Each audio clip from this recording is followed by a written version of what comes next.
అందరికీ నమస్కారము. ఈరోజు మనము మంత్ర సాధకులు, ధ్యాన యోగ సాధకులు గమనించవలసిన విశేష నియమాల్ని చూద్దాము. మంత్ర సాధకులు, మంత్ర సాధన అంటే ఏదైనా మంత్రం, ఫర్ ఎగ్జాంపుల్ గణపతి మంత్రము తీసుకుంటాం, సర్వజన వశీకరణ మంత్రము అనుకుంటాం. ఆ సర్వజన వశీకరణ మంత్రము చేసినా సరే, లేదు ఇంకా ఇతర మంత్రములు ఏ మంత్రమైనా సరే మంత్ర సాధకులు అంటారు. ఆ మంత్ర సాధన వల్ల ఏం జరుగుతుంది? ఇప్పుడు సపోజ్ గణపతి వశీకరణ లక్ష్మీ గణపతి మంత్రము, ఓం శ్రీం హ్రీం క్లీం గ్లౌం గం గణపతయే వరవరద సర్వజనం మే విషమానయ స్వాహ, మహాగణపతిని ప్రార్థిస్తూ అందరూ నాకు అనుకూలంగా ఉండాలి అనుకోవడం. లేకపోతే ఆ సర్వజనం అనే ప్లేస్లో ఆ సర్వజనం అనేది తీసేసి, పదాన్ని తీసేసి మనకి అనుకూలం కావాల్సిన వాళ్ళ పేరుని దానిలో జత చేసుకోవడం, దానిలో యాడ్ చేసి చేయడం.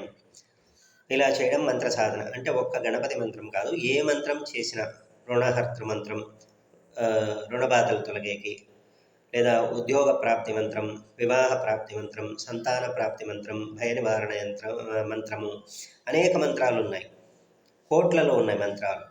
ఈ మంత్ర సాధన ఏది చేసినా ఆ మంత్ర సాధకులు అని చెప్పబడతారు.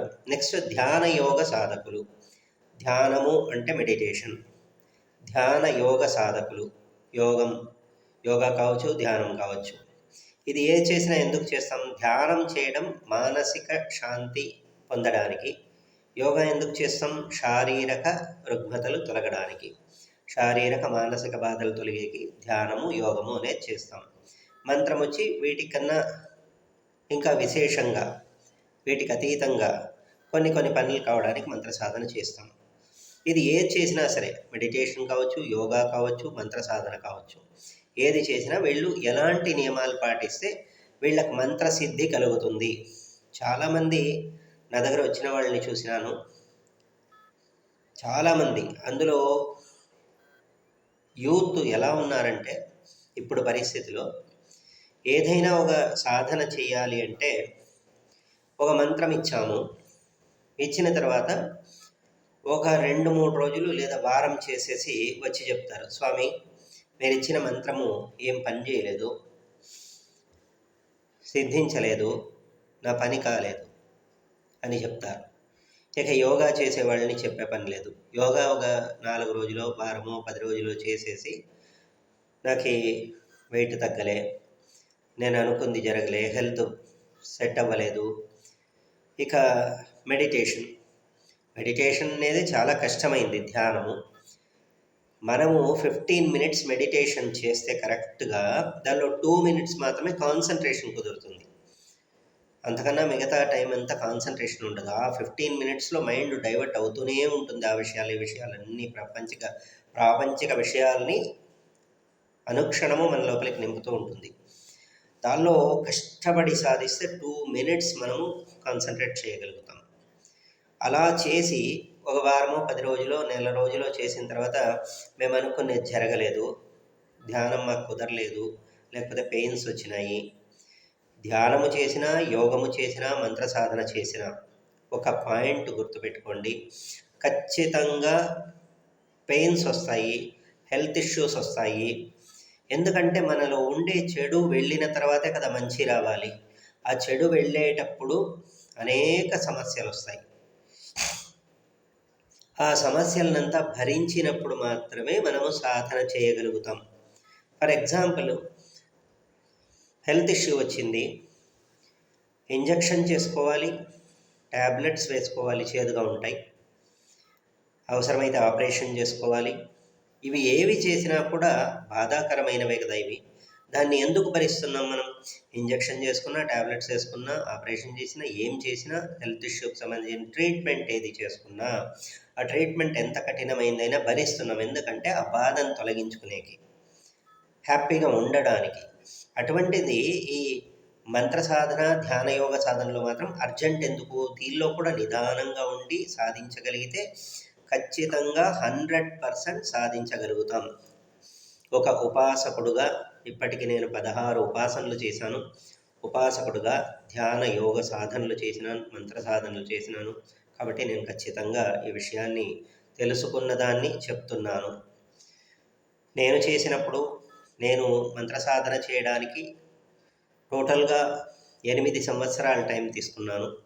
తర్వాత ఇప్పుడు శ్రీచక్ర సాధన కోసం శివశక్తి ఉపాసనలో ఒక సంవత్సరం పైనే తీసుకున్నాను. 457 రోజులు తీసుకున్నాను. ఇన్నిన్ని రోజులు ఎందుకు చేయాలి అంటే అవి సాధన చేయడానికి అంత కష్టపడాలి. ఒక మనిషిని ప్రసన్నం చేసుకోవడమే కష్టము, అటువంటి దేవతా శక్తిని ప్రసన్నం చేసుకోవడం ఈజీ కాదు. కాబట్టి హార్డ్ వర్క్ చేస్తే ఖచ్చితంగా మంత్ర సాధన, ధ్యాన యోగ సాధన సిద్ధిస్తుంది. తద్వారా సమస్త కష్ట నివారణ, సకల మనోభీష్ట ఫలసిద్ధి కలుగుతుంది. దానిలో ఎన్ని కష్టాలు వచ్చినా చేయగలగాలి. ఇక దీనిలో ప్రధానంగా గమనించాల్సిన విశేష నియమాల్ని చూద్దాం. ఏం నియమం? మొట్టమొదటి, సాధకుడు మంత్రమును జపించుటకు కానీ ధ్యానయోగ సాధన చేయుటకు కానీ కూర్చొని స్థలము ఏకాంతముగా ఉండవలను. ధ్యానయోగ సాధన చేసేప్పుడు కానీ మంత్ర సాధన చేసేప్పుడు కానీ ఏకాంతముగా ఉండాలి. అంటే ఊరికే డిస్టర్బెన్స్లు ఉంటూ వాళ్ళు వీళ్ళు లోపలికి వస్తూ పోతూ సౌండ్ డిస్టర్బెన్స్, టీవీ, మొబైలు, ఇంకోటి మొబైల్ కూడా సైలెంట్ పెట్టాలి. నేను ఇప్పుడు మెడిటేషన్ చేయించేప్పుడు సైలెంట్ పెట్టుకుంటా, మళ్ళీ నేను ఓన్గా ఏదైనా ఉపాసన చేసేప్పుడు సైలెంట్ పెట్టుకుంటాను. ఎందుకంటే ఆ శబ్దం మనల్ని డైవర్ట్ చేస్తుంది. కాబట్టి ఫస్ట్ మనమంతా ఎల్కేజీ స్టూడెంట్స్, శబ్దానికి మనము ఈజీగా అడిక్ట్ అవుతాం. ఈ దృష్టికి, చూసే ఈ చుట్టూ ఉండే వాతావరణానికి, చుట్టూ ఉండే ప్రకృతికి మనము ఈజీగా అడిక్ట్ అవుతాం. పోను పోను ఇప్పుడు శంకరాచార్యుల వారు మహాయోగి, అటువంటి స్థితికి వెళ్ళిన తర్వాత వాళ్ళకి ఎటువంటి శబ్దాలు వినిపించినా, ఎటువంటి దృశ్యాలు కనిపించినా వాళ్ళు డైవర్ట్ అవ్వరు. వాళ్ళు ఒక రేంజ్కి వెళ్ళిపోయి ఉంటారు. మనం ఇంకా చిన్నగా ఉన్నాం, ఆవగింజంతా. కాబట్టి మనకి డైవర్షన్ ఉంటుంది. కాబట్టి ఏకాంతమైన ప్రదేశంలో ప్రశాంతంగా ఓ రూమ్లో కూర్చొని చేయొచ్చు, లేకపోతే మేడ మీద, లేదా బాల్కనీలో కానీ, లేకపోతే దేవుని రూమ్లో కానీ, లేకపోతే ఎక్కడైనా చెట్టు కింద, కొండ ప్రదేశము, అటవీ ప్రాంతము, ఇట్లా ప్రశాంతమైన వాతావరణం ఎక్కడ ఉంటుందో అక్కడ చేయొచ్చు. ఇక్కడ మీకు చిన్న విషయం చెప్తాను. శ్మశానములో యోగ సాధన చాలా బాగా ఫలిస్తుందంటారు. మనవాళ్ళు ఎలా ఉన్నారంటే, చాలామంది శ్మశానములో కూర్చుని జపం చేస్తుంటే, సపోజ్ ఎవరైనా మనం చేసామనుకోండి, వాడేదో చేతబడి చేస్తున్నాడు, చెడుపు చేస్తున్నాడు అనుకుంటారు. వీళ్ళకు ఒక్క చిన్న ఉదాహరణ చెప్తాను. శివుడు ఎక్కడ ఉంటాడండి? శివుడు సదా సర్వదా శ్మశానవాసి, శ్మశానములోనే ఉంటాడు. శ్మశానములోనే ఆయన యోగ సాధన చేస్తాడు. అందుకనే ఆయన మహాయోగి అయినాడు. దీన్ని మనము యద్భావం తద్భవతి. మనం మనసులో ఉండేదంతా చెడుగా ఎందుకు అనుకోవాలి? మంచిగా అనుకోవచ్చు కదా. మనం చేసే వాటిని, మన చుట్టూ ఉండే వాటిని మంచిగా తీసుకోవచ్చు కదా, చెడుగా ఎందుకు తీసుకోవాలి? అలా ప్రతి ఒక్కటిని నెగటివ్ తీసుకోకుండా పాజిటివ్ తీసుకున్నప్పుడు ప్రశాంతమైన వాతావరణంలో ధ్యాన యోగ సాధన చాలా అద్భుతమైన ఫలితం ఇస్తుంది. మంత్ర సాధన కూడా, ఎందుకంటే ఎటువంటి శబ్దాలు, డిస్టర్బెన్స్లు ఉండవు. కాబట్టి ఎవరు వస్తూ పోతూ ఉండేది, డిస్టర్బ్ చేసేది ఇటువంటి ప్రదేశాల్లో చేయకూడదు. అందుకనే ప్రయాణాల్లో అటువంటి స్థలాల్లో చేయకూడదు అంటాము. ఇక ఇతర శబ్దాలు కూడా వినిపించకుండా ఉంటే ఇంకా కూడా కాన్సన్ట్రేషన్ కుదురుతుంది. ఇక నెక్స్ట్ది ఏమంటే, అత్యవసరముగా చేయవలసిన పనులను వదిలిపెట్టి జపమునకు కానీ ధ్యాన యోగాభ్యాస సాధనలకు కానీ కూర్చోకూడదు. అంటే మనకి ఏదైనా వర్క్ ఉంటుంది, ఆ వర్క్ను వదిలేసి ఏదో అర్జెంట్ చేయాలి, గురువుగారు చెప్పారు మనం చేయాలి అంతే. దానికి మనకుండే పనులంతా ఆపేసి కూర్చున్నప్పుడు ఏమవుతుందంటే టెన్షన్ ఉంటుంది. అర్జెంట్ చేసేయాలి. ఇప్పుడు 108 చెప్పారు కదా, టక మాల తిప్పుదాము, 108 చేసేద్దాం, లేకపోతే లెక్క పెట్టుకుంటాం, 108 చేసేస్తాం. 108 చేసేస్తే అయిపోయింది, వెళ్ళిపోయి మన పని చేసుకోవచ్చు. ఇలా చేసేవి ఖచ్చితంగా సాధ్యము కాదు. ఎందుకంటే సిద్ధించదు. నేను చాలామంది పురోహితులకి, పండితులకి, బ్రాహ్మణులకి, పండితులని చెప్పలేను, పండితులకు అన్నీ తెలుసు, మనకు తెలిసింది చాలా తక్కువ అనుకోండి, నాకు తెలిసింది ప్రత్యేకంగా. పురోహితులకి, అర్చకులకి నేను చాలా విషయాలు ఇటువంటి దానిలో చెప్తాను. ఏం చేస్తారంటే, ఇప్పుడు రుద్రపారాయణం చేయాలి, రుద్రాభిషేకం చేస్తారు. రుద్రపారాయణం చేసేప్పుడు ఇది కాంపిటీషన్, ఏమైనా కాంపిటీషన్ అయితే వాడు 10 నిమిషాల్లో చేశాడు, నేను 8 నిమిషాల్లో చేశాను. నేను కూడా ఒకప్పుడు చేసి చూశాను ఎన్ని నిమిషాల్లో చేయొచ్చు అని. ఫాస్టెస్ట్గా ఎన్ని నిమిషాల్లో అంటే 7 to 8 మినిట్స్లో రుద్ర నమకం అనేది కంప్లీట్ చేయొచ్చు. పెద్ద విషయం కాదు ఇది. కానీ ఇక్కడ మనం చేసే సాధనలో ఈ కాంపిటీషన్ కాదు. 15 మినిట్స్లో చేయడం, 8 మినిట్స్లో చేయడం ఇలా కాదు. రుద్రము అంటే 30 మినిట్స్ టైం తీసుకుని చేస్తేనే దాని స్వరయుక్తముగా పర్ఫెక్ట్గా మనం ఉచ్చరించగలుగుతాం. ఇప్పుడు ఓం నమః శివాయ, ఓం నమః శివాయ అనేది ఎలా ఉంటుంది? ఓం నమః శివాయ, ఓం నమః శివాయ, ఓం నమః శివాయ, ఓం నమః శివాయ, ఓం నమః శివాయ. ఇక్కడ సగము శివుడు పక్కకి వెళ్ళిపోయింటాడు, పక్కింట్లోకి. అలా ఉంది. ఓం నమః శివాయ, ఓం నమో నారాయణాయ.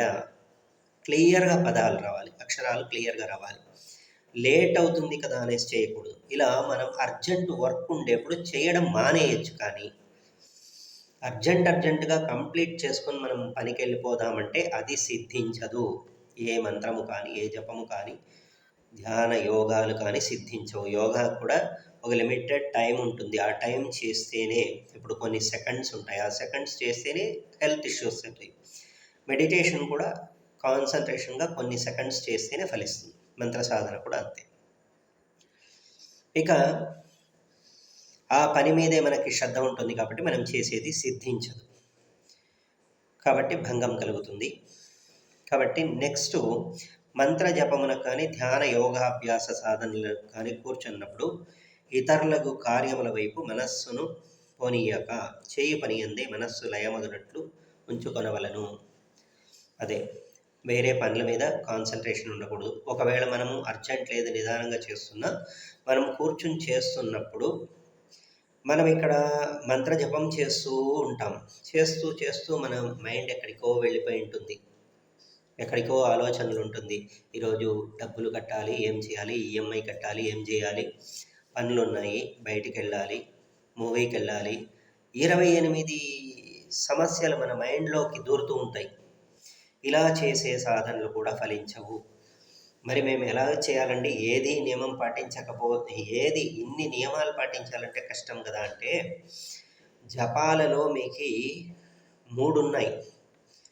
బాహ్య జపము, ఉపాంశువు, మానసిక జపము అనేది 3 ఉంది. వాచకము, ఉపాంశువు, మానసికం. ఈ మానసికం అనేది చాలా కఠినమైంది. అసలు పెదవులు కదపకుండా మనస్సులో భగవంతుని ఏ మంత్రం అయితే చేస్తున్నామో ఆ మంత్రాధిష్టాన దేవతను మనస్ఫూర్తిగా స్మరించడం. ధ్యానం చేస్తున్నప్పుడు కూడా పెదవులు కదపకుండా భగవంతుని ధ్యానించడం. ఇది మానసిక జపము. ఇది చాలా కఠినమైంది, మామూలుగా ఎవరు చేయలేము. ఒకవేళ బాగా డీప్గా కాన్సన్ట్రేట్ చేయగలను అంటే మానసిక జపం ఉత్తమోత్తమైన ఫలితాన్ని ఇస్తుంది. వాచక జపం కన్నా ఉపాంశు కన్నా మానసిక జపం అనేది ఎక్కువ ఫలితాన్ని ఇస్తుంది. నెక్స్ట్ ఉపాంశు, అంత మానసికంగా నేను చేయలేను, నాకు కాన్సన్ట్రేషన్ ఉండదు అనుకునేవాళ్ళు, మైండ్ డైవర్ట్ అవుతుంది అనుకునేవాళ్ళు ఉపాంశు చేసుకోవచ్చు. ఉపాంశు అంటే పెదవులు మాత్రం కదుపుతూ మంత్రం బయటికి వినిపించకుండా ఇలా ఓం ఓం నమః శివాయ అనేది ఇలా పెదవులు మాత్రం కదుపుతూ బయటికి వినిపించకుండా చేసేది ఉపాంశు. ఇది మధ్యమ ఫలితాన్ని ఇస్తుంది. ఇక 3వది, ఇది కూడా నేను చేయలేను, మైండ్ డైవర్ట్ అవుతుంటుంది, మంత్రం ఆగిపోతుంది అనుకునేవాళ్ళు ఓం నమః శివాయ వాచక జపం చేయొచ్చు. ఏ దేవుణ్ణైనా, ఏ మంత్రాన్నైనా వాచక జపం చేయొచ్చు. ధ్యానము చేసేప్పుడు కూడా మనకి కాన్సన్ట్రేషన్ కుదరట్లేదు అన్నప్పుడు మనం వాచక జపం చేసుకుంటూ, ఏదో ఒక భగవంతుడిని మనకి ఇష్టమైన దేవుణ్ణి అనుకుంటూ వాచక జపం చేసుకుంటూ ధ్యానము చేసుకోవచ్చు. ఇంకొకటి ఏమంటే, వాచక జపం చేస్తున్నప్పుడు అప్పటికి కూడా నాకు కాన్సన్ట్రేషన్ కుదరట్లేదండి, నేను ఒంటరిగా కోచింగ్ చేస్తుంటే నా మైండ్ డైవర్ట్ అవుతుంది, వాచక జపం చేస్తున్నాను కానీ నా కళ్ళు ఎక్కడెక్కడో వెళ్తున్నాయి అన్నప్పుడు కళ్ళు మూసుకొని వాచక జపం చేయొచ్చు. లేదు, అలా కూడా కాని పక్షములో మనము నమ్మిన దేవుణ్ణి, మనం ఏ దేవతకు సంబంధించి మనము జపం చేస్తున్నామో, ఏ దేవునికి సంబంధించి ధ్యానము చేస్తున్నామో ఆ దేవతా చిత్రపటాన్ని ఎదురుగా పెట్టుకునేసి ఆ చిత్రపటాన్ని చూసుకుంటూ మనం ధ్యానము చేస్తే ఇంకొంచెం కాన్సంట్రేషన్ ఎక్కువ కుదురుతుంది. వాచక జపం కూడా చేసుకోవచ్చు. వాచక జపం అధమ ఫలం అంటే తక్కువ ఫలితాన్ని ఇస్తుంది. అది కూడా ఫలితం ఇవ్వదని ఏది చెప్పకూడదు, ఇస్తుంది. అలా మన శక్త్యానుసారం ఈ సాధన చేసుకోవచ్చు. చేస్తున్నప్పుడు వేరే పనుల మీద మన మైండ్ డైవర్ట్ అవ్వకూడదు, వేరే విషయాల మీద డైవర్ట్ అవ్వకూడదు. చేసే జపం మీద, మంత్రం మీద, మంత్రాధిష్టాన దేవత మీద నమ్మకం ఉంచి చేయాలి. ఇది కూడా చాలామందికి నేను చెప్తాను. మనం ఏది చేసినా సరే ఫస్ట్ నమ్మకం అనేది చాలా ఇంపార్టెంట్. నమ్మితే ఖచ్చితంగా సొమ్ము, నమ్మకపోతే దుమ్ము. ఇది పెద్దవాళ్ళు చెప్పిండే మాట. నమ్మితే సొమ్ము, నమ్మకపోతే దుమ్ము. అంటే నమ్మితే మాత్రమే ఏదైనా సాధ్యమవుతుంది. వర్షం వస్తుంది అనుకుని విత్తనాలు నాటుతారు, కానీ వర్షం రాదు అనుకుని విత్తనాలు నాటడం మానేయరు రైతులు. అలాగే పని జరుగుతుంది అని వ్యాపారం పెడతారు, కానీ వ్యాపారం జరగదులే అనుకుంటూ వ్యాపారం ఎవరు పెట్టరు. ఎందుకంటే నమ్మకం. ఆ నమ్మకం మనకి ఎంత ఉంటుందో అంత మనం సాధించగలుగుతాం. కాబట్టి ఖచ్చితంగా మనం చేసే జపం మంత్రం మీద, మంత్రాధిష్టాన దేవత మీద, గురువు మీద మనము మనస్సును లయమైనట్లు చేసి మంత్రజపం చేయడం వల్ల ఖచ్చితంగా మంచి ఫలితం వస్తుంది. ఇక నెక్స్ట్ పాయింట్, ఎంత అవసరం వచ్చినప్పటికీ మంత్రజపము నుంచి కానీ, ధ్యాన యోగాభ్యాస సాధనల నుంచి కానీ సాధకుని పిలువవద్దని ఇంట్లో వారితో ముందుగానే చెప్పి ఉండవలను. ఇది కూడా చాలా ఇంపార్టెంట్. నేను కూడా ఈ పని చేసేవాడిని. ఎందుకంటే మనము మంత్రజపం చేస్తున్నప్పుడు, మంత్రజపం అనేది ఒక దీక్షగా చేస్తాం మనం.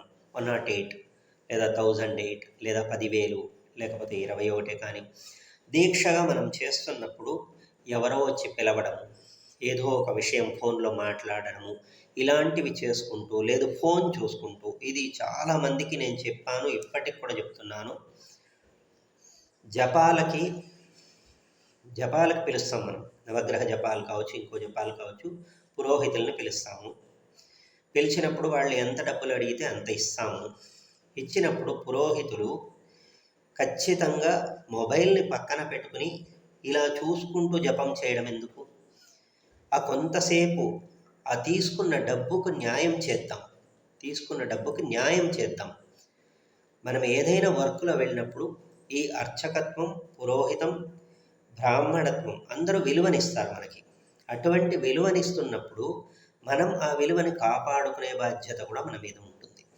అలా కాకుండా మనం ఏదో పనికి వెళ్ళినప్పుడు ఆ పని మీద శ్రద్ధ ఉంచి చేస్తేనే డబ్బులు వస్తాయి. ఇక్కడ మాత్రం మనం ఎందుకు మొబైల్ చూసుకుంటూ, ఫోన్ మాట్లాడుకుంటూ, లేకపోతే ఏదో యూట్యూబ్లో చూసుకుంటూ ఎందుకు జపాలు చేయడం? అలాంటివి వద్దు, ఖచ్చితంగా వద్దు. మొబైల్ని స్విచ్ ఆఫ్ చేయడము, లేకపోతే సైలెంట్లో పెట్టడం. నా దగ్గరికి జపాలకంటూ వస్తే నేను జపానికి పురోహితుల్ని ఏర్పాటు చేస్తే ఖచ్చితంగా వాళ్ళకి ఫస్ట్ చెప్పే నియమం ఇదే: మొబైల్ని సైలెంట్లో పెట్టి పక్కకు పెట్టండి, లేదు స్విచ్ ఆఫ్ చేసి పెట్టండి. అప్పుడు మాత్రమే చేయండి. తీసుకునేదానికి రెట్టింపు డబ్బులు తీసుకోండి కావాలంటే ఎవరి దగ్గరైనా, కానీ చేసేది పర్ఫెక్ట్ చేయండి. అలా ఖచ్చితంగా చేయాలి. ఎలా పడితే ఎలా కూర్చొని కూడా జపాలు చేయకూడదు. మాల బయటికి కనిపించకూడదు. ఇవన్నీ జప నియమాలు చాలా ఉన్నాయి. ఊరికే ఏదో ప్రచారం కోసం, అందరి ముందు గొప్పవాడుగా ఉండడం కోసం ఇలా జపమాల పట్టుకునేసి ఇలా చేస్తూ ఉంటే జపం చేసినట్లు కాదు. జపమాల ఎప్పుడు కూడా అంగవస్త్రం లోపల ఉండాలి, లేదా గోముఖం సంచి లోపల ఉండాలి. అంటే జపమాల జపము చేసేవాడికి తప్ప ఎవరికీ కనిపించకూడదు.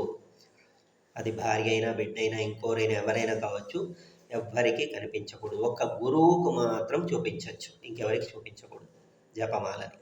అలా చేసినప్పుడే ఫలితం వస్తుంది. అలా చేస్తున్నప్పుడు మనము సపోజ్ ఎవరైనా మాట్లాడిస్తే ఏమవుతుంది? మైండ్ డైవర్ట్ అవుతుంది. ఆ జపం అంతసేపు చేసినది మనకి విఘ్నం అవుతుంది, పని చేయదు, బ్రేక్ అవుతుంది. ఇంకొకటి, ఫోన్లో మనం మాట్లాడినప్పుడు ఏదైనా ఆశౌచ విషయాలు కానీ, వేరే నెగటివ్ విషయాలు కానీ చెప్తారు. అప్పుడు మనం చేసింది కూడా ఫలవంతం కావు. ఒక్క గురువు వచ్చినప్పుడు మాత్రం ఇది బాగా గుర్తుపెట్టుకోండి. ఏ జపము కావచ్చు, ధ్యాన యోగ సాధన కావచ్చు, హోమాలు కావచ్చు, యజ్ఞాలు, యాగాలు ఏమైనా కావచ్చు. మాతా పితా గురువు దైవం.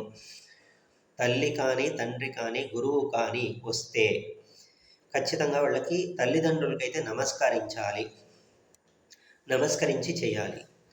గురువుకైతే ఖచ్చితంగా మనం కూర్చున్నది లేచి వాళ్ళకి పాదాభివందనం చేసి ఖచ్చితంగా మనము మన ప్రవరతో నమస్కారము చేసి ఆ తర్వాత మళ్ళీ ఆచమనం చేసుకుని కూర్చుని చేసుకోవాలి.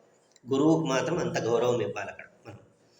అలా చేసినప్పుడు మాత్రమే ఫలితం ఇస్తుంది. గురువు వచ్చినా కూడా పట్టించుకోకుండా వాళ్ళు కూర్చుంటారులే అనుకుని చేస్తే ఖచ్చితంగా ఫలవంతాలు కావు. కాబట్టి గురువు వచ్చినప్పుడు గురువుని గౌరవించాలి. అది తప్ప మిగతా ఎవరొచ్చినా లేచే అవసరం లేదు. జపాల నుంచి ముందుగానే చెప్పి ఉంచాలి ఇంట్లో వాళ్ళకి, నన్ను పిలవద్దని. ఆ మంత్రజపం పూర్తి అయిన తర్వాత మాత్రమే, పునరాచమనం చేసిన తర్వాత మాత్రమే.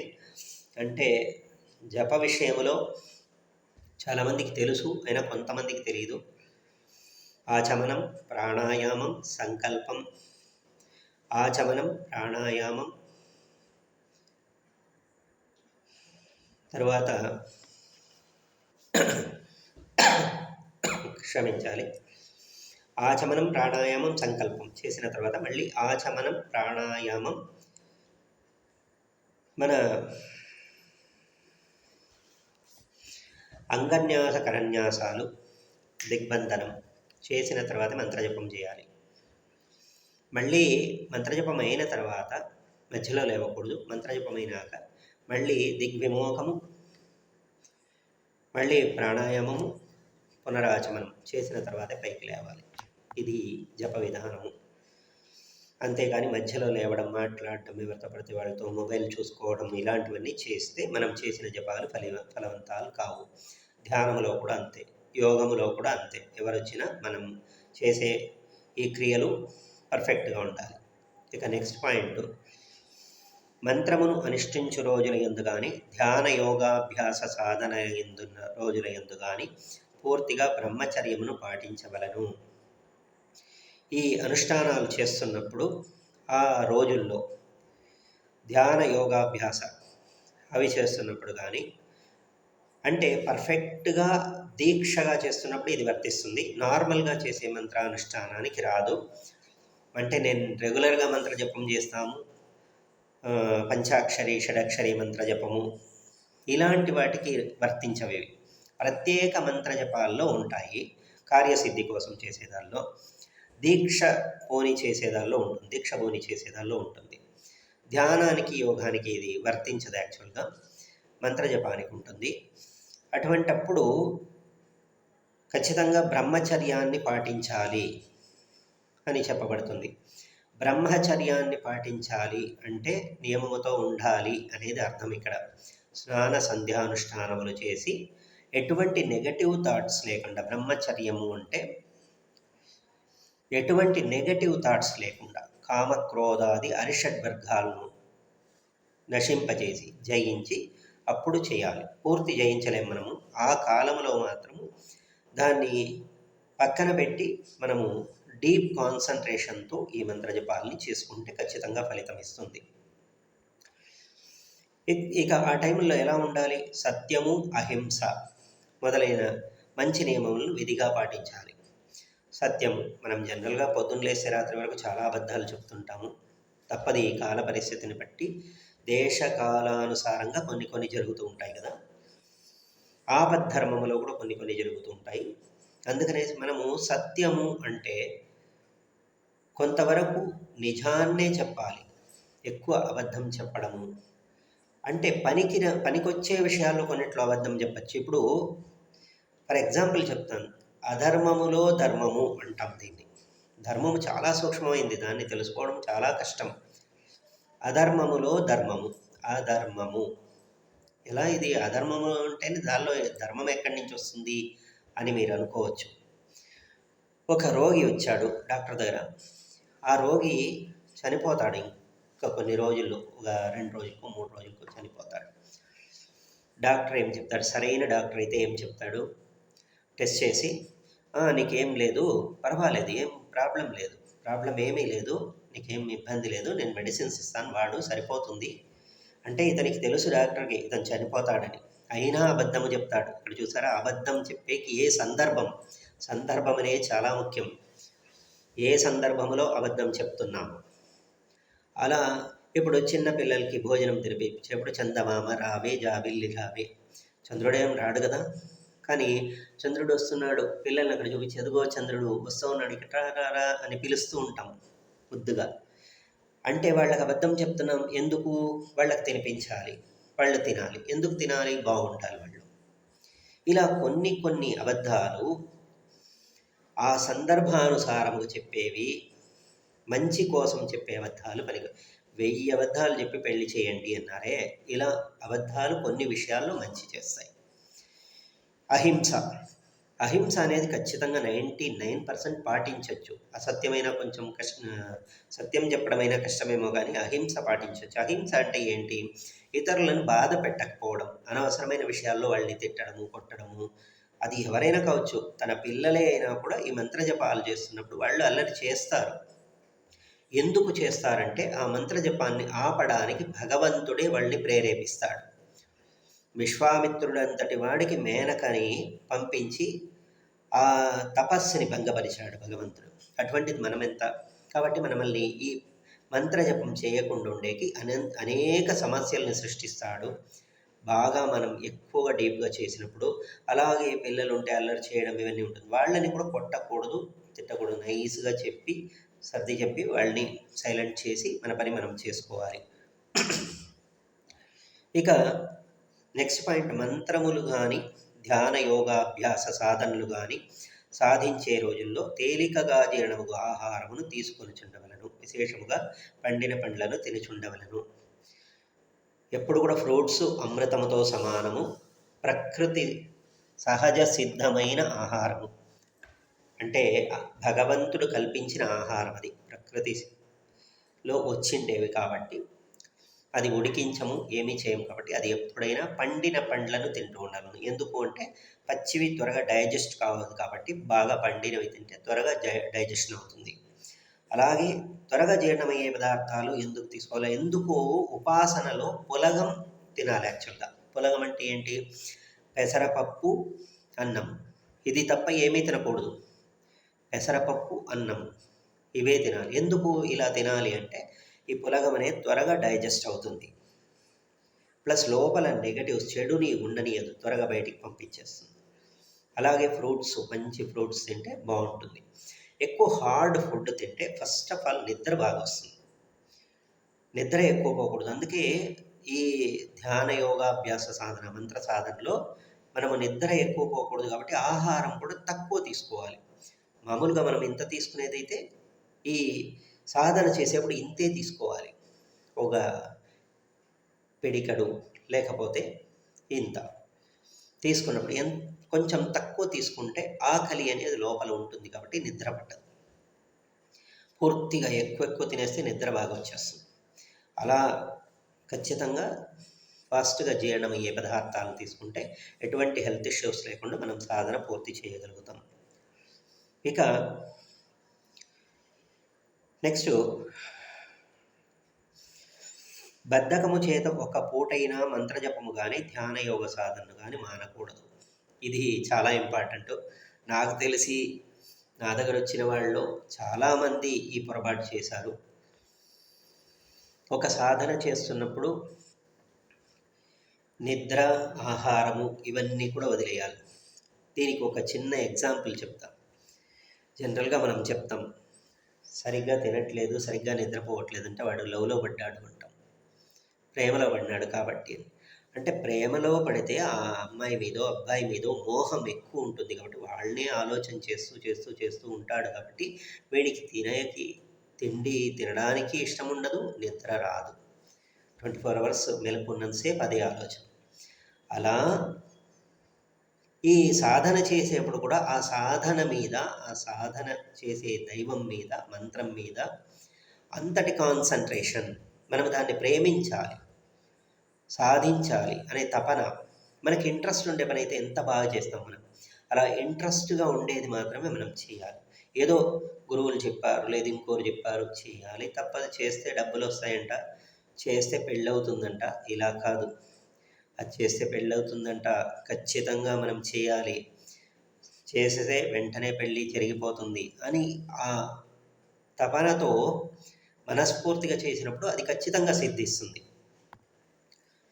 అక్కడ ఒక పూట కూడా మంత్రజపాన్ని మిస్ అవ్వకూడదు. ఎప్పుడు ఎంత చేయాలని నియమం ఉందో ఆ నియమం ప్రకారం చేసుకుంటూ రావాలి. కొంచెం స్ట్రెయిన్ ఉంటుంది సాధన చేసేప్పుడు, కొంచెమేం బాగా స్ట్రెయిన్ ఉంటుంది. ఎప్పుడు ఇది ఆపేద్దామా అనిపిస్తుంది కూడా, కానీ చేసి తీరాలి. సాధన అంటేనే కష్టము. ఇప్పుడు 10th క్లాస్ వచ్చిన పిల్లలకి ఏం చెప్తాం?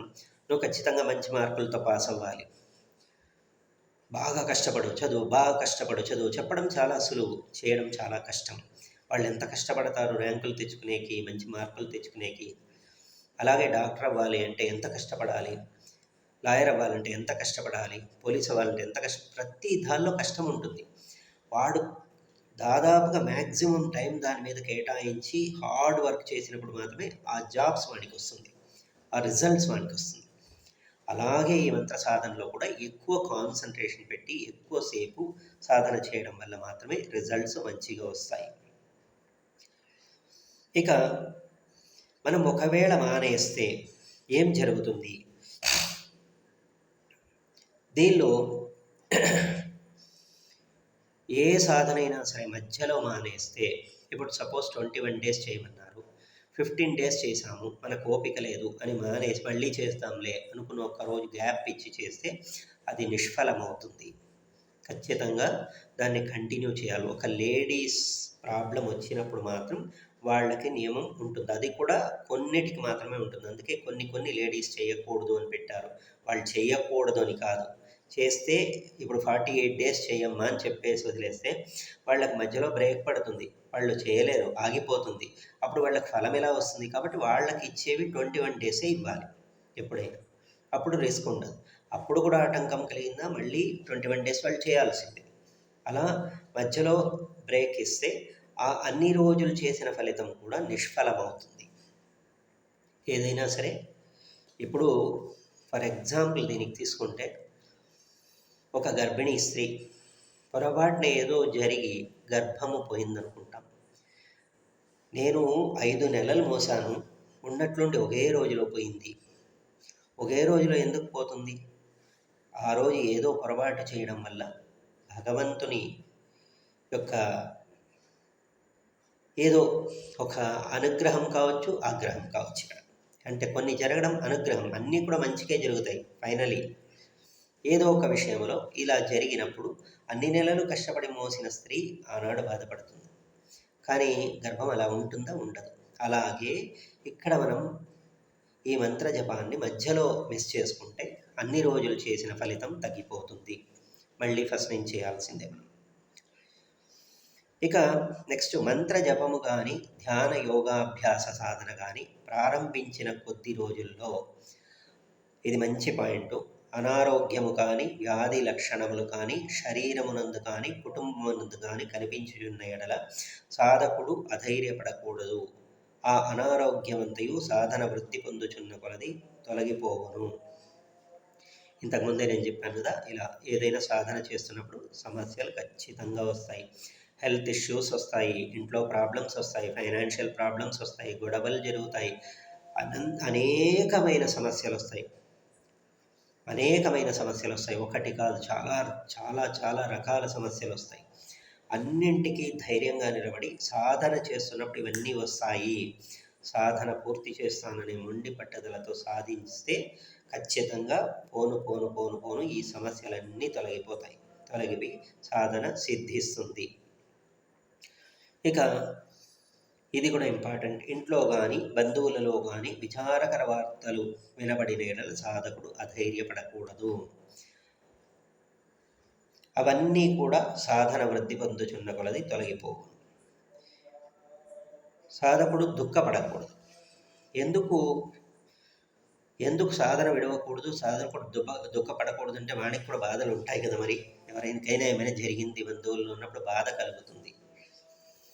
ఫస్ట్ ఆఫ్ ఆల్ సాధన అనేది ఇక్కడ పాయింట్ బాగా గుర్తుపెట్టుకోండి. సాధకుడు ఎవరు? సాధన చేసేవాడు. సాధన చేసేవాడు సాధకుడైతే వాడు ఎలా ఉండాలంటే సాక్షాత్ పరమేశ్వరునిలాగా, అహం బ్రహ్మాస్మి, ఒక దేవుడిలాగా. దేవుడికి ఏమైనా భేదాలు ఉంటాయా? ఎవరైనా చనిపోతే ఏడుస్తాడా? ఎవరైనా పుడితే నవ్వుతాడా? ఏముండదు. మీకు భగవద్గీతలో చెప్పాడు కదా, ఎటువంటి భేదము ఉండదు ఆయనకి. సుఖ దుఃఖాలు అనేది సమానముగా ఉంటాయి. సుఖ దుఃఖాలు అనేది సమానముగా ఉంటుంది, ఎటువంటి డిఫరెన్స్ కనిపించదు. అలా మనము కూడా దృఢముగా ఉండాలి. మన సంకల్పం దృఢమైనప్పుడు, కొన్ని సమస్యలు వచ్చినప్పుడు మనం దృఢముగా, ఎందుకంటే ఈ చుట్టూ ఉండేదన్నీ మనకు అశాశ్వతమైనవి. శాశ్వతమైనవి ఏది కాదు, మన శరీరముతో సహా. కాబట్టి దేని గురించి విచారపడాలి? మనం విచారపడకూడదు. చాలా మటుకు అలా రాకూడదని ప్రార్థిస్తూ మొట్టమొదట గణపతి సిద్ధి చేసుకోవాలి. గణపతి సిద్ధి చేసుకుని, గణపతిని తోడుగా పెట్టుకొని, తర్వాత గురు సిద్ధి చేసుకొని, గురువు అనుగ్రహం, తల్లిదండ్రుల ఆశీర్వాదం ఇవన్నీ తీసుకున్న తర్వాత ఇవన్నీ చేయాలి. ఆసన సిద్ధి చేసుకోవాలి, మాలా సిద్ధి చేసుకోవాలి. ఇవన్నీ జపానికి చాలా ప్రధానమైంది. ఏదో మాల కొనుక్కుని వచ్చాము, అంగిట్లో కొనుక్కొని వచ్చాము, షాప్లో వేసి తిప్పేద్దాంలే అనుకుంటే ఫలితాలు రావండి. ఖచ్చితంగా దానికి కొన్ని నియమాలు పాటిస్తేనే ఫలితాలు వస్తాయి. ఇవన్నీ ఎలా ఉంటాయంటే చాలా టైం పడుతుంది, చాలా కష్టము ఉంటుంది. సాధన చేస్తే ఖచ్చితంగా రిజల్ట్ కూడా అంతే పాజిటివ్ ఉంటుంది. అలా చేసినప్పుడు పోను పోను ఈ దుఃఖమంతా తొలగిపోతుంది. ఎందుకంటే మోహం అనేది ఉండకూడదు అనేది మెయిన్గా ఇక్కడ చెప్పబడుతుంది. ఇక ఈ ధ్యాన యోగ సాధనలో మనస్సు శాంతముగా ఉండాలి, కోపం ఉండకూడదు. కామ, క్రోధ, లోభ, మోహ, మద, మాత్సర్యాలు ఈ ఆరింటిని కంట్రోల్ చేసుకోగలగాలి. కోపం తెప్పిస్తారు, అదే పనిగా తెప్పిస్తారు, మన మంత్ర జప సాధన చెడిపోవాలని. భగవంతుని యొక్క సంకల్పం ఇది. కాబట్టి మనము ఎంత వీలుంటే అంత శాంతంగానే సమాధానం చెప్పాలి. మనసుకు భయము కలిగించేటటువంటి మాటలను మాట్లాడేది కానీ, చేయుట కానీ, చెప్పుట కానీ చేయకూడదు. ఎవరికైనా బాధ చేయకూడదు, అది పాపకర్మ అవుతుంది. మనము కూడా బాధపడకూడదు, భయపడకూడదు. అనేకమైన రూపాలు కనిపిస్తుంటాయి మనం శక్తి సాధనలు చేస్తున్నప్పుడు. ఫర్ ఎగ్జాంపుల్, ఇప్పుడు శివుని యొక్క సాధనే చేశామనుకోండి, శివుడు కనిపించాడంటే మనం చూడగలమా? ఈ నేత్రాలతో, జ్ఞాన నేత్రముతో చూడగలం. భగవద్గీతలో కూడా కృష్ణుడిని చూడడానికి అర్జునునికి విశేష నేత్రాలు, జ్ఞాన నేత్రాలు ఇచ్చాడు కృష్ణుడు. అలాగే భగవంతుణ్ణి చూడడానికి జ్ఞాన నేత్రాలు కావాలి. అనేక రూపాల్లో కనిపిస్తాడు. శివపురాణంలో చెప్పినట్లు అనేక రూపాలు వస్తాయి. భైరవ రూపము, ఒక తాబేలుగా కనిపించవచ్చు, లేదా సాలీడుగా, సర్పముగా, తేలుగా, బల్లిగా, అనేక రకాల్లో కనిపించవచ్చు. భయంకరమైన రాక్షస రూపంలో కూడా కనిపించవచ్చు. ఏది కనిపించినా భయపడకూడదు. యక్షరూపం కూడా ఒక అవతారం ఈశ్వరునిది. భయపడకూడదు, టెన్షన్ పడకూడదు, ప్రశాంతంగా ఆయన్ని నమ్మి చేయాలి. మంత్ర ధ్యాన యోగ సాధన చేయుచున్న రోజుల్లో దినపత్రికలు, మాసపత్రికలు, ఇంకనూ ఇతరములకు పుస్తకములు చదువుట, వినుట మొదలగు పనులు చేయకూడదు. ఇది కూడా చాలా ఇంపార్టెంట్. ఇంతకుముందే చెప్పానుగా, మొబైల్ చూసుకుంటూ లేదా టీవీ చూసుకుంటూ న్యూస్లు వింటూ చేయకూడదు. ఎందుకు ఇది చెప్పబడింది అంటే, ప్రధానంగా మనము ఇవన్నీ చూసినప్పుడు మైండ్ డైవర్ట్ అవుతుంది దాని మీద. ఏదేదో విషయాలు చెప్తూ ఉంటారు, ఏదేదో విషయాలు న్యూస్లో చదువుతూ ఉంటాం. అప్పుడు ఏమవుతుంది, మైండ్ ఈ భగవంతుని మీద నుంచి ఆ విషయాల మీదకు వెళ్తుంది, ప్రాపంచిక విషయాల మీదకు వెళ్తుంది. అలా వెళ్ళినప్పుడు కూడా మనం చేసేవి సక్సెస్ అవ్వదు. కాబట్టి అవన్నీ కూడా పక్కకు పెట్టాలి. కొన్ని రోజులు చదవకపోతే ఏమవ్వదు, టీవీ చూడకపోతే ఏమవ్వదు, జరిగేవి జరుగుతూనే ఉంటాయి. మనం చూసినంత మాత్రాన ఆపలేము కదా. కాబట్టి మన పని మనం చేసుకుంటూ వెళ్ళిపోవడమే. ఇప్పుడు పిల్లలకి ఈజీగా చెప్తాం కదా, బుక్ పట్టుకొని చదువు, టీవీ చూడొద్దు, మొబైల్ చూడొద్దు. మనము కూడా అంతే. ఇవన్నీ పక్కకు పెట్టి చేయగలిగితేనే సాధన. తాను చేయ పని అందే ఎల్లప్పుడూ మనస్సును లయము చేసి ఆ చింతలోనే ఉండవలను. ఒకవేళ జపం అయిపోయినా కూడా, ఇప్పుడు ఫర్ ఎగ్జాంపుల్ అమ్మవారి జపం చేస్తున్నాను అనుకోండి. జపం అయిపోయింది, లేచేసాను, డ్రెస్ చేంజ్ చేసుకున్నాను, బాగుంది. బయటికొచ్చినా, ఇంట్లోపలున్నా, ఎవరితో మాట్లాడుతున్నా, ఏం చేస్తున్నా, అమ్మవారిని ఇప్పుడు ఫర్ ఎగ్జాంపుల్ లలితా త్రిపుర సుందరీ దేవిని మనం జపం చేస్తున్నాం అనుకుంటే, ఎదురుగా వచ్చి ఒక ఆమె స్త్రీ కూర్చుందనుకోండి, ఆమెలో లలితాదేవిని చూసి మానసికంగా నమస్కారం చేసుకోవాలి. లలితాదేవి, నువ్వు ఈరోజు ఈ రూపంలో వచ్చావా తల్లి అని నమస్కారం చేసుకోవాలి. ఒక బాలికని చూస్తే ఆమెలో బాలా త్రిపుర సుందరీ దేవిని చూసి నమస్కారం చేసుకోవాలి. ఒక పురుషుణ్ణి చూస్తే అతని ఆత్మలో పరమేశ్వరుణ్ణి చూసి ధ్యానము చేసుకోవాలి. మనము చూసే ప్రతి వస్తువులో, ప్రతి మనిషిలో, ప్రతి జీవరాశిలో భగవంతుణ్ణి చూడగలగాలి. అప్పుడు మాత్రమే మనము చేసే సాధన సిద్ధిస్తుంది. ప్రత్యేకంగా మనం ఏ మంత్రజపం చేస్తున్నామో ఆ మంత్రాధిష్టాన దేవతని ప్రతి దానిలో చూసుకుంటూ రావాలి.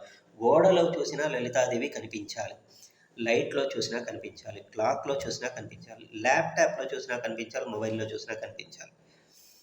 అలా చూసుకుంటూ మనము డీప్ కాన్సన్ట్రేషన్లోకి వెళ్ళినప్పుడు వాళ్ళు ప్రసన్నమవుతారు మనకి. నెక్స్ట్, మంత్రజప ప్రభావము, ధ్యానయోగ ప్రభావముల వలన ఏవైనా చిత్ర విచిత్రములకు చమత్కారములు కనబడిన ఎడల భయపడకూడదు. జపదీక్ష యోగదీక్ష పూర్తి అగు వరకు సాధించి ఏమి ఫలితములు కలుగునో నిరీక్షించుచుండవలను. ఇది నేను ఇంతకుముందు చెప్పాను. చాలా చిత్ర విచిత్రాలు జరుగుతుంటాయి. ఫర్ ఎగ్జాంపుల్ మీకు చెప్పాలంటే, నేను ఒక సాధన చేస్తున్నప్పుడు ఎలకలు వచ్చినాయి ఇంట్లోకి. ఎలకలంటే సామాన్యంగా ఇంత ఉంటాయి, కానీ ఆ ఎలకలు ఇంత ఉన్నాయి. పందికొక్కుల సైజు ఉన్నాయి, చాలా పెద్ద పెద్ద ఎలకలు. రెండు వచ్చేసి మీదకెక్కేసి దాని గోర్లు కూడా చాలా భయంకరంగా ఉన్నాయి. అలాంటివి చిత్ర విచిత్రాలుగా దాన్ని తీసుకుపోయి వదిలేసి వస్తే ఇంకో రెండు వచ్చేది, దాన్ని తీసుకుపోయి వదిలితే ఇంకో రెండు వచ్చేది. రకరకాలుగా అలమారలో ఉండే పాత్రలు పడిపోవడం, రకరకాలైన మాటలు వినిపించడం, మన చుట్టూ శబ్దాలు వినిపించడం, అనేక చిత్ర విచిత్రాలు జరుగుతాయి. ఇది సత్యం, నేను అనుభవంలో చూసినాను కాబట్టి చెప్పగలుగుతున్నాను. ఇది సత్యము. అటువంటి జరిగినా కూడా టెన్షన్ పడకూడదు, భయపడకూడదు, ఎవరికీ చెప్పకూడదు. ఇంకొకటి, ఈ దీక్షలో ఎప్పుడైనా ఇంకొక విషయం ఉంది. కలలో వచ్చినా, బయట మనకేమైనా విచిత్రాలు జరిగినా ఎవరితో షేర్ చేసుకోకూడదు. ఎందుకంటే భగవంతుడు మనకి కొన్ని సూచనలను ఇస్తూ ఉంటాడు. అలా ఆ సూచనలను మనం బయటికి చెప్పినప్పుడు ఆ సూచనలో ఫలితం పోతుంది. కొన్ని మర్చిపోతూ ఉంటాం, అది ప్రాబ్లం లేదు. గుర్తున్నా కూడా గురువుతో తప్ప ఎవరితో చెప్పకూడదు. మనకు ఎవరు మంత్రాన్ని ఇచ్చారో వాళ్ళతో మాత్రం షేర్ చేస్తే ఇది ఎందుకు వచ్చిందని వాళ్ళు చెప్తారు. మనం చేస్తున్న తప్ప రైటా, ఎలా చేయాలన్నీ కూడా భగవంతుడు సూచన ఇస్తాడు ఈ రూపంలో. పూర్తిగా మనకి అయిన తర్వాత ఫలితం అంతా రివర్స్ అవుతుంది. నెగటివ్స్ ఏమి ఉండవు, పాజిటివ్ జరుగుతుంది. ఇక నెక్స్ట్, ఎటువంటి ఆప్తమిత్రులకైనా తాము చేయుచున్న మంత్ర జప రహస్యములు కానీ ధ్యానయోగ రహస్యములు కానీ చెప్పకుండా రహస్యముగానే ఉంచుకొనవలను. ఇది కూడా ఖచ్చితం. చాలామంది ఏదైనా చేస్తే విపరీతంగా చెప్పేస్తారు అందరికీ. నేను ఇది చేశాను, నేను అది చేశాను. మీకు ఒక చిన్న విషయం, గుప్తదానము అంటాం. దానము గుప్తదానం, గుప్తముగా ఎవరికీ తెలియకుండా తీసుకెళ్ళి హుండీలోకి వేసి వస్తే గుప్తదానము. లేదు, నా పేరు ఎక్కడ బోర్డుల్లో రాయొద్దు, ఇదిగోండి పెట్టుకోండి దేవాలయ అభివృద్ధికి. లేదు, ఎవరికైనా అన్నదానం చేసి చేసుకోండి, నా పేరు బయటికి అవసరం లేదు, బోర్డులో రాసే పని లేదు. ఇది గుప్తదానం. దానికి ఫలితం ఉంటుంది. మనము చేసే మంచి చెడు రెండు కూడా చెప్పుకుంటే పోతుంది అంటారు. మంచి చెప్పితే మంచి ఫలితం వెళ్ళిపోతుంది, పుణ్యఫలం. చెడు చెప్తే పాపఫలం వెళ్ళిపోతుంది. మనం ఏమైనా తప్పు చేస్తే, చెడు చేస్తే దాన్ని 10 మందికి చెప్పుకోవాలి. చెప్పుకుంటే మనం చేసిన పాపకర్మ షేర్ చేయబడుతుంది అందరికీ. ఇక్కడ ఈ దీక్షల్లో వచ్చినప్పుడు మనము ఏమైనా ఫలితాలని, లేదు మనం ఈ మంత్రం చేస్తున్నాం, ఈ దేవతను చేస్తున్నాం, ఇవి చేస్తున్నాం, ఒక్క గురువులతో తప్ప ఎవరితో, తల్లిదండ్రులతో కూడా షేర్ చేసుకోకూడదు. ఒక గురువులతో మాత్రమే మనం షేర్ చేయాలి. అది కూడా మంత్రం ఇచ్చిన గురువు ఉంటే ఆయనతోనే ఫస్ట్. లేరు, ఆయన అందుబాటులో లేరంటే వేరే సద్గురువులతో దీన్ని చర్చించుకోవచ్చు. అంతవరకు ఇలా నాకు అనిపించింది, కనిపించింది ఏంటి అనేది, ఈ మంత్రానికి సంబంధించిన విషయాలు కూడా తెలుసుకోవచ్చు. అప్పుడు మిగతా వాళ్ళకి చెప్పకూడదు. ఎంత రహస్యంగా ఉంచితే అంత ఫలితం ఉంటుంది. అందుకనే మీకు శ్రీచక్రోపాసన రహస్యోపాసన అంటాం. కొన్ని సందర్భాల్లో ఇప్పుడు బాహ్యోపాసన చేయాల్సి వస్తుంది. ఇక చెప్పే పనిలే, యూట్యూబుల్లో కావచ్చు, ఇంకో చోట్లో కావచ్చు, మీడియాలో కావచ్చు, చాలా చోట్లలో మనము చూస్తూ ఉంటాం ఇవన్నీ. అన్నీ క్లియర్‌గా చూపిస్తున్నారు, ఓకే, మంచిది. కానీ చూసేవాళ్ళు చాలా జాగ్రత్తగా, ఇప్పుడు నేను కూడా కొన్ని సందర్భాల్లో బాహ్యోపాసనకి చూపిస్తాను. ఓకే. లైవ్‌లో కూడా చూపిస్తాను.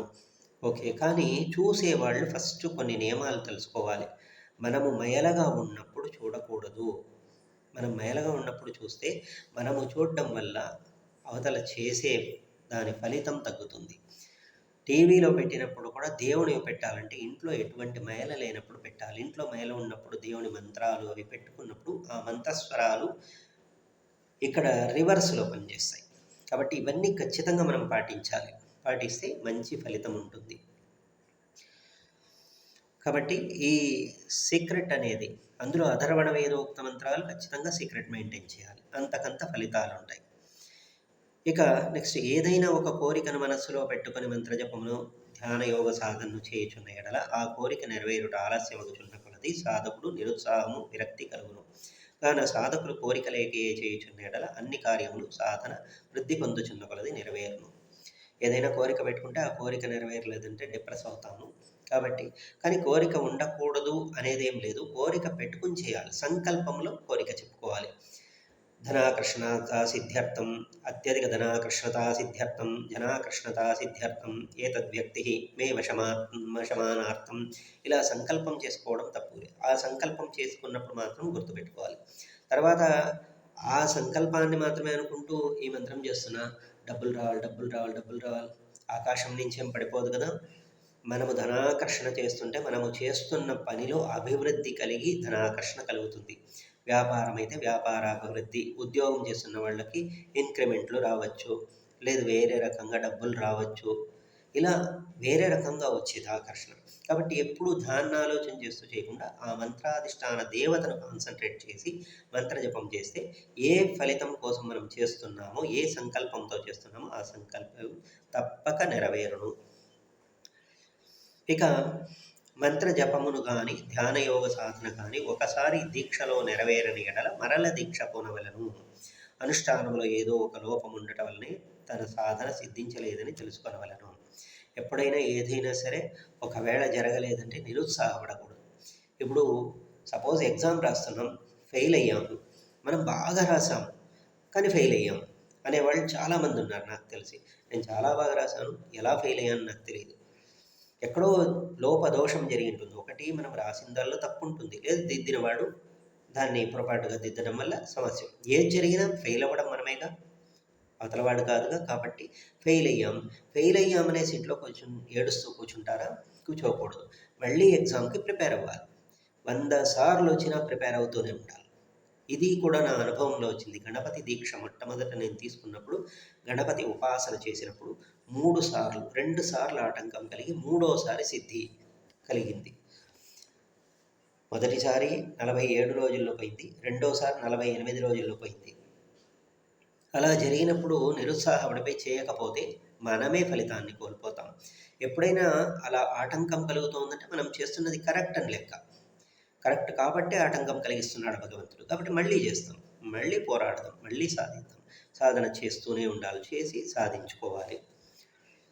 ఇక ఎవరో ఒక వ్యక్తి చెప్పినంత మాత్రాన చేతనే సాధకుడు సాధనకు ఉపక్రమించకూడదు. సద్గురువుల వలన ఆ సాధన రహస్యమును తెలుసుకుని ఆశీర్వాదం పొంది మంత్రజపమును కానీ యోగ సాధనమును కానీ మొదలుపెట్టవలను. ఖచ్చితంగా ఇది కూడా కరెక్టు. ఎక్కడో టీవీలో చెప్పారు, మొబైల్లో చూశాను, లేదు యూట్యూబ్లో చూశాను, లేకపోతే ఎవరో పక్కింటి వాళ్ళు చెప్పారు, ఇలాంటి మంత్రాలు కూడా ఎప్పుడు కూడా ఫలవంతాలు కావు. అందుకనే చాలామంది మంత్ర సాధన ఏదో, ఇప్పుడు వశీకరణము, భార్యాభర్తల మధ్య అన్యోన్యత కోసం కావచ్చు, లేదా ధనాకర్షణ కోసం కావచ్చు, చాలామంది చాలా మంత్రాలు చేస్తూ ఉంటారు. చేసిన ఫలితం రాలే. స్వామి మేము ఇంత చేశాము, ఇన్ని గుడులు తిరిగాము, ఇన్ని చేసినా ఫలితం రాలే. దీనికి కారణం ఏమంటే ఏదైనా సరే గురుముఖత వచ్చింది ఫలితాన్ని ఇస్తుంది, భగవంతుడు ఇచ్చింది ఫలితాన్ని ఇస్తుంది, తల్లిదండ్రులు ఇచ్చింది ఫలితాన్ని ఇస్తుంది. కాబట్టి ఫస్ట్ పాయింట్ గురుముఖత వచ్చింది ఫలితాన్ని ఇస్తుంది.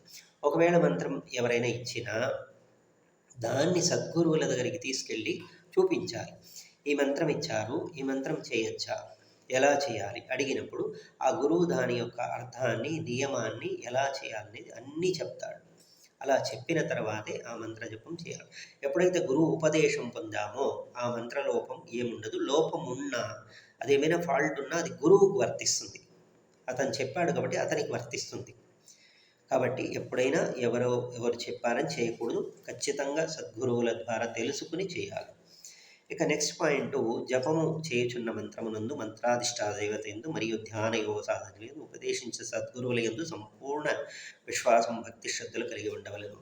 ఇది కూడా ఇంపార్టెంట్. నేను ఆల్రెడీ చెప్పాను. ఫస్ట్ నమ్మకం, భగవంతుని మీద నమ్మకం ఉండాలి, ఆస్తికత్వం ఉండాలి. ఖచ్చితంగా దేవుడు ఉన్నాడు అని నమ్మిన వాళ్ళు మంత్రజపాలు చేసుకోవచ్చు, ధ్యాన యోగ సాధనలు చేసుకోవచ్చు. అలా చేస్తున్నప్పుడు చేస్తున్న మంత్రం మీద నమ్మకం ఉండాలి. మంత్రాధిష్టాన దేవత ఓం నమః శివాయ అంటే శివుడు. ఆ ఓం నమః శివాయ మంత్రానికి అధిదేవత ఎవరు? శివుడు. శివుని మీద నమ్మకం ఉండాలి. ఆ మంత్రాన్ని ఎవరు చెప్పారు? ఒక గురువు చెప్పింటాడు. ఆ గురువు మీద నమ్మకం. ఈ మూడు ఉన్నప్పుడు ఖచ్చితంగా కాన్సన్ట్రేట్ చేస్తే ఖచ్చితమైన ఫలితాన్ని పొందగలుగుతాం. ఇది యాక్చువల్గా మంత్ర సాధకులు, ధ్యాన యోగ సాధకులు పాటించాల్సిన నియమాలు. ఇంకా చాలా ఉన్నాయి. జప నియమాలు ఉన్నాయి, పురస్చరణ నియమాలు ఉన్నాయి. ఇవన్నీ కూడా పూర్తిగా తెలుసుకోవడం అనేది ఉత్తమం. ఏవైనా డౌట్స్ ఉన్నా నా మొబైల్ నెంబర్కి, వాట్సాప్ నెంబర్కి మీరు మెసేజ్ పెడితే దానికి క్లారిఫికేషన్ నేను ఇస్తాను. లేదా ఇక్కడ కామెంట్ సెక్షన్లో మీరు కామెంట్ చేసినా కూడా దానికి నేను రిప్లై ఇస్తాను. మ్యాక్సిమం నాకు తెలిసినంతలో ఖచ్చితంగా మీకు మంచి రిప్లై ఇస్తాను. అందరూ చేయొచ్చు, కానీ జాగ్రత్తగా చేసి మంచి ఫలితాలను పొందండి. శుభం భూయాత్. నమస్కారం.